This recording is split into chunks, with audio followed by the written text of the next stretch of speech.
இணையதளம் மூலம் மருந்துகள் விற்பனை செய்வதற்கு எதிராக நாடு தழுவிய அளவில் மருந்து கடைகள் அடைக்கப்பட்டுள்ளன. இந்த பிரச்சினையில் மத்திய அரசின் நிலை குறித்து மருந்து துறையின் செயலரும் தமிழகத்தைச் சேர்ந்தவருமான மருத்துவர் சுப்புராஜுடன் உரையாடுகிறார் நமது டெல்லி செய்தியாளர் ஹனிகுமார். மருந்து ஆன்லைன் மூலியமாக விற்பனை செய்வதற்கு அனுமதி வழங்க போறதாகவும் தான் மத்திய அரசு மீது வைக்கக்கூடிய குற்றச்சாட்டு. இதுவுமே கூட ஊகமான தகவல் தானே தவிர எந்த அளவுக்கு உறுதி செய்யப்பட்ட தகவல் அப்படின்றது தெரியல. ஸோ இது குறித்து இந்த குற்றச்சாட்டுகள் குறித்து உங்களுடைய கருத்துங்க? இந்தியா முழுவதும் மருந்து விற்பனை செய்வதற்காக சில்லறை மற்றும் மொத்த வணிகர்கள் மொத்தம் 8 லட்சம் பேர் இருக்கிறார்கள். தமிழகத்தில் 40,000 நபர்கள் இந்த பணியில் செய்து கொண்டிருக்கிறார்கள். இந்தியாவில் தற்சமயம் உள்ள சட்டத்தின் பிரகாரம் இந்த மொத்த வணிகர்கள் மற்றும் சில்லறை வணிகர்கள் மூலமாகத்தான் மருந்து விற்பனை செய்யப்படுகிறது.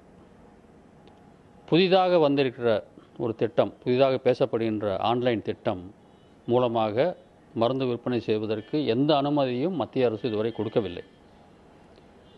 கொடுக்கக்கூடிய சூழ்நிலையும் தற்சமயம் இல்லை என்றுதான் சொல்ல வேண்டும். இருந்தாலும் இந்தியாவின் சில பகுதிகளில் இதுபோன்ற ஆன்லைன் மூலமாக மருந்து தற்சமயம் கொடுக்கக்கூடிய நிறுவனங்கள், ஒரு சில நிறுவனங்கள் செயல்பட்டு கொண்டிருக்கின்றன. சட்டப்பிரகாரம் அவர்கள் செயல்படுவது தவறு என்பதை மத்திய அரசினுடைய சம்பந்தப்பட்ட துறை உணர்ந்து அதற்கேற்ற பணிகளில் ஈடுபட்டிருக்கிறது. அப்படின்னா மருந்து வணிகர்களோட இந்த அச்சம் தேவையற்ற அச்சம் அப்படின்னு நீங்கள் சொல்கிறீங்களா? அது தேவையற்ற அச்சம் என்று நாம் சொல்ல முடியாது. மருந்து வணிகர்கள் தங்களுடைய அச்சத்தை தெரிவித்திருக்கிறார்கள்.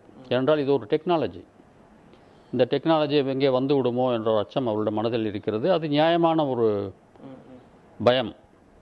ஆனால் மத்திய அரசிடம் உடனடியாக அதை அனுமதி கொடுப்பதற்குரிய ஒரு சூழ்நிலை இல்லை என்பதை மக்களுக்கு எடுத்துக்காட்ட விரும்புகிறேன். எந்த ஒரு போராட்டம் நடந்தாலும் இந்த அத்தியாவசிய பொருட்களான மருந்துகளுக்கு விதிவிலக்கு வந்து உண்டு. அதனால் நாளைக்கு மருந்துகளுக்கே தட்டுப்பாடு ஏற்படக்கூடிய ஒரு சூழ்நிலை வந்து ஏற்படும். அப்படி இருக்கக்கூடிய சூழ்நிலை மக்களுக்கு இதனால் ஏதேனும் பாதிப்புகள் ஏற்படும். அதை தடுக்க மத்திய அரசின் சார்பில் நடவடிக்கை எடுக்கப்பட்டிருக்கா?